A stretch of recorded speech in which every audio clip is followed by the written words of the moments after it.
Hello everyone. आप सबका वांगशन bubble में फिर से एक बार बहुत बहुत बहुत स्वागत है। हमारे पर्दानशी वांगजी की कहानी प्रिजनर पार्ट 4 को शुरू करते हैं। कल के पार्ट में हमने देखा था कि गुसू के कल्टीवेटर्स यूनमेंग की पहाड़ी पर पहुंच गए हैं, जहां पर वांगजी ने 2 लोगों के लिए संदेश तितली बनाकर भेज दी। वांगजी उस जाती हुई तितली को देखकर ये प्रार्थना कर रहा था कि ये किसी के हाथ न लगे और अंकल और उसके ग तक सुरक्षित पहुंच जाए। कल रात वुशियान से बातचीत करने के बाद उसे गुसू और लान परिवार की बहुत चिंता हो रही थी। वांगजी को यह डर था कि कहीं न कहीं गुसू कल्टीवेशन वर्ल्ड में तबाही लाने के लिए जिम्मेदार हो सकता है। अगर उसके अंकल और ग ने किसी कारणवश किसी भी राज्य से संधि कर ली या फिर उनके सामने घुटने टेक दिए, तो ये गुसू के साथ साथ पूरे कल्टीवेशन वर्ल्ड के लिए शर्म की बात होगी। सिर्फ इतना ही नहीं, पीढ़ियों तक इस बात के दुष्परिणाम भी भुगतने पड़ सकते हैं। वांगजी बस उन तक ये संदेश पहुंचाना चाहता था कि वो खुद सभी गुसू छात्रों के साथ सुरक्षित है, तो उसके अंकल और उसके ग इस बात को ध्यान में रखते हुए आगे की योजना बनाएं। वांगजी ने अपने पीछे कदमों की आहट सुनी तो उसने मुड़कर देखा। सारे चियांग कल्टीवेटर्स ने 2 कतारें बनाई हुई थी और गुसू के कल्टीवेटर वांगजी के पीछे आए थे, एक कतार में खड़े होने के लिए। उसने देखा कि उन कल्टीवेटर्स के गुट की तरफ 3 आकृतियां अपने ही स्वैग में चलकर आ रही हैं। सबसे आगे सेनापति वुशियान थे। वो इतने आक्रामक लग रहे थे कि उनके नज़र भर से ही लोग घुटनों पर आ जाए और खुद से उनकी आज्ञा का पालन करें। वैसे तो वांगजी वुशियान का बंदी था, लेकिन वांगजी को वुशियान का ये रूप बहुत ही मोहक लग रहा था। वो उस पर से नजरें नहीं हटा पा रहा था। वुशियान के हर एक रूप नजाकत को वो अपने नज़रों में कैद कर रहा था। वुशियान की तेज निगाहें उसकी नैतिकता और सूझबूझ को दिखा रही थी। उसका मर्दानी रूप, आकर्षक चेहरा, गुलाबी कानों से टपक रहा शर्म का एहसास जैसे वांगजी की दुनिया रोशन कर रहा था। वांगजी अपने ख्यालों में इतना खोया हुआ था कि उसे एहसास ही नहीं हुआ कि वो वुशियान को घूरे जा रहा है। दूसरी तरफ वुशियान उसकी तरफ नटखट मुस्कुराहट से देख रहा था। क्या मैं इतना लाजवाब हूँ कि लान गॉन्गजी मुझसे नजर ही नहीं हटा पा रहे हैं? वुशियान ने पूछा। वुशियान की बातों से वांगजी अपनी ख्यालों की दुनिया से बाहर आ गया। वांगजी ने अपना गला साफ किया। वो मन ही मन अपने नकाब का शुक्रिया कर रहा था, जिसकी वजह से उसका शर्माता चेहरा किसी को दिखाई नहीं दे रहा है। वांगजी को खुद के दिल का कोई भरोसा नहीं था, कहीं उसकी आवाज़ से वुशियान को उसके दिल का हाल पता न चल जाए। इसलिए उसने वुशियान को टालना ही सही समझा। वुशियान से उचित दूरी बनाते हुए वांगजी गुफा की तरफ चलने लगा। उसके पीछे पीछे उसके छात्र भी चलने लगे। हम छोटे गुट बनाकर क्यों चल रहे हैं? वांगजी ने वुशियान की तरफ देखते हुए पूछा। वुशियान ने कहा, मेरे गुप्तचरों ने कहा है कि वेंस हर तरफ आप सबको ढूंढ रहे हैं। वैसे ये बात ज़्यादा अच्छी तो नहीं है, लेकिन मैं पहले ही आपको आगाह कर दूं कि गुस्सू अब नहीं रहा। वेंस ने पहले ही उस पर कब्जा कर लिया है। वुशियान ने देखा कि वांगजी की आंखें इस बात से परेशान लग रही है। गुस्सू का जिक्र होते ही वांगजी के चेहरे पर मायूसी छा गई। उसका चेहरा तो ढका हुआ था, पर आंखें दिल के हर भाव को संजीदगी से बताती थी। वांगजी के बड़े भाई लान सिचेन का भी कहना था कि वांगजी की आंखें कभी झूठ नहीं बोल सकती। वुशियान चुप हो गया। वांगजी पहले इस सदमे से तो बाहर निकले। क्या इसीलिए हम छोटे गुटों में बाहर निकल रहे हैं, ताकि वेंस हमें देखकर सतर्क न हो जाए? वांगजी की शांत आवाज़ वुशियान को चौंका गई। हाँ हाँ हाँ, आप परेशान मत होइए लान गॉन्गजी। मैंने पहले ही अपने खास लोगों से बात करके इसकी रणनीति बनाई हुई है। वुशियान चलते चलते रुक गया और वो वांगजी की तरफ मुड़कर मुस्कुराया। अपने स्वर्गीय सुंदर कैदी को फिर से एक बार नज़रों में कैद करते हुए वुशियान मुड़कर बोला, मैं जानता हूँ कि हम दोनों एक दूसरे के दुश्मन हैं, अब भी एक दूसरे पर शक करते हैं, लेकिन मैं आपसे दिल से एक बात कहना चाहता हूँ। मैं सेनापति जियांग वुशियान कोई भी ऐसा काम नहीं करूँगा जिससे आपके अभिमान को ठेस पहुँचे। गुस्सू के छोटे जुड़वा राजकुमार लान। वुशियान वांगजी की तरफ देखकर जवाब का इंतजार कर रहा था। पर्दे के नीचे वांगजी मुस्कुराया। वुशियान के दिमाग का सच में जवाब नहीं। वांगजी वांगजी धीरे से बोला। वुशियान अपने धड़कते दिल को रोकने की भरसक कोशिश कर रहा था, कहीं वो बाहर निकलकर वांगजी के सामने ये ना कह दे कि वो उसे कितना पसंद करने लगा है।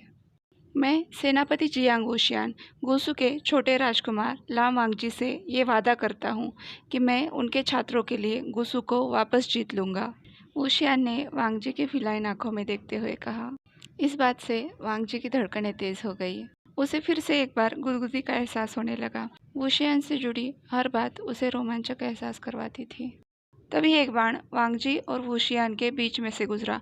वो जाकर आगे के पेड़ पर लग गया। एक गलत निशाना दोनों कल्टीवेटर्स को सतर्क कर गया। हिरनी जैसी निगाहें पलक झपकते ही तेज चीते में बदल गई। हमला! वेंस का हमला! गुसू के लोगों को बचाओ! मंझे हुए सैनिक की आवाज में जंगजा चिल्लाया। जियांग सेना ने तुरंत अपनी पोजीशन ले ली। 5 गुट बनाकर सभी गुसू के लोगों को बचाने में लग गए। वुशियान ने खींचकर वांगजी को अपने पीछे कर लिया। तभी जंगचा भी वांगजी की तरफ भागा। वेनिंग सबके बीच में खड़ा था, जैसे वो किसी भी हमले के लिए बिल्कुल तैयार हो। वांगजी को यह सब देखकर बहुत गुस्सा आ रहा था। उसे पता था कि उसके छात्रों को भी ये बिल्कुल पसंद नहीं आएगा। कल्टीवेटर्स के चिल्लाने की आवाज़ से साफ पता चल रहा था कि उन्हें हर तरफ से घेरा गया है। साथ ही वेंस की तादाद भी बहुत ज़्यादा है। जैसे जैसे शत्रु नज़दीक आ रहा था, हर किसी का खून खौल रहा था। आक्रमण के लिए तैयार रहो। जब तक मैं नहीं कहता गुट से बाहर मत निकलना। अपनी जान देकर गुसुओं की रक्षा करो। वुशियान अपने कल्टीवेटर्स को आदेश दे रहा था। वुशियान अब खूंखार सेनानी में बदल गया था। उसकी रक्त की प्यासी तलवार वेंस का खून चखने के लिए तड़प रही थी। थोड़ी देर बाद वेंस की सेना दिखाई देने लगी। वुशियान ने हाथ घुमाकर अपनी पोजीशन ले ली। वांगजी ने भी ये बदलाव अब महसूस किया। शूर सेनानी वुशियान अब खूंखार दानव बन गया था।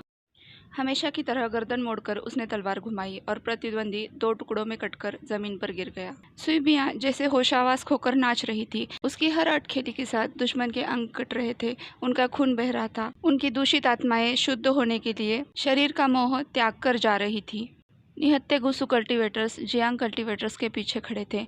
वो गौर से वांगजी की तरफ देख रहे थे, उसके इशारे का इंतजार कर रहे थे। जैसा कि सोचा था, वेन के लोगों की तादाद इतनी ज़्यादा थी कि उन्होंने जियांग सेना को पूरी तरह से घेर लिया। जियांग सेना भले ही तादाद में कम थी, लेकिन वो वेन्स के सामने इतनी आसानी से घुटने कभी नहीं टेक सकती। गुसू के छात्रों को वांगजी से कोई भी आक्रमण के आदेश नहीं मिले थे, इसलिए वो अपनी सुरक्षा करने में ही अपना कौशल्य दिखा रहे थे। खाली हाथों से भी गुसू के छात्र खुद का अच्छे से बचाव कर रहे हैं। ये देखकर जियांग सेना को आक्रमण करने में और आसानी होने लगी। सभी अपनी पूरी ताकत से वेन सेना को काटने में मशगूल हो गए। लड़ाई काफ़ी देर तक चलती रही। जंगचा, वेनिंग और वुशियान को छोड़कर बाकी सभी थक चुके थे। फिर भी सभी अपनी जिम्मेदारी पूरी लगन से निभा रहे थे। तभी सीटी की आवाज़ गूंजी और वेन्स ने अटैक करना बंद कर दिया। जियांग सेना अब भी वेन से घिरी हुई थी, लेकिन वो हमला नहीं कर रहे थे। वांगजी अभी भी संभला हुआ था, क्योंकि लड़ाई गुफा तक नहीं पहुंची थी। तभी तालियों की आवाज़ पूरे जंगल में गूंज उठी। वेन सेनापति वुशियान की आंखों में देखते हुए मुस्कुराकर चला आ रहा था। वुशियान ने घूमकर वांगजी को पूरी तरह से अपने पीछे छुपा लिया। उसका हाथ सुईबियां पर और जोर से कस गया था। काफी समय बाद तुमसे मिलना हुआ दोस्त। तुमने अभी तक अपनी आदतें बदली नहीं, दूसरों के मामले में टांग अड़ाने की। वेन चाओ, वेन्स का दूसरा बेटा, वुशियान को देखते हुए बोला। तो फिर तुम्हें मेरा रास्ता काटना बंद करना होगा, वुशियान ने मुस्कुराते हुए कहा। वुशियान जब वेन सेना से लड़ रहा था, तभी उसने अपने बचे हुए कल्टीवेटर्स को यह संदेश भेजा था कि वो आकर उनकी मदद करे।